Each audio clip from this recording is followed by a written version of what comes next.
აისახება თუ არა კლიენტთა მომსახურების ხარისხზე VTB ბანკი ჯორჯიას აქტივების ზრდა. ბანკის აქტივებმა მიმდინარე წლის ივლისისათვის 371 მილიონი დოლარი შეადგინა, რამაც წინა წლის მაჩვენებელს 37%-ით გადააჭარბა. VTB ბანკმა 12 მილიონ ლარად VTB ბანკი ჯორჯიას აქციების დამატებითი ემისია მოახდინა. ბანკში აცხადებენ, რომ კაპიტალიზაციის დონის ამაღლება ბანკის შემდგომ განვითარებას ხელს შეუწყობს. VTB ბანკი ჯორჯიას კორპორატიული მენეჯერი ტევესამთან განმარტავს, რომ ბანკი საშუალოვადიან პერსპექტივაში 6 ახალ ფილიალს გახსნის და კორპორატიული სექტორის მომსახურების ხარისხს გააუმჯობესებს. მამუკა მენთეშაშვილი ასევე აცხადებს, რომ მცირე და საშუალო ბიზნესისათვის კრედიტების გაცემის მიმართულებით აქტიური მუშაობა დაიწყება.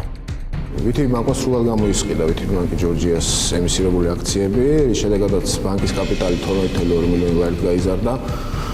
აღნიშნული თავის მხრივ ხელშეუწყობს ბანკის შემდგომ ზრდას. მინდა აღვნიშნო, რომ იგივე ანალოგიურ პერიოდთან 2012 წლის იგივე პერიოდთან შედარებით ბანკის ვის ტემპო 45% შეადგინა.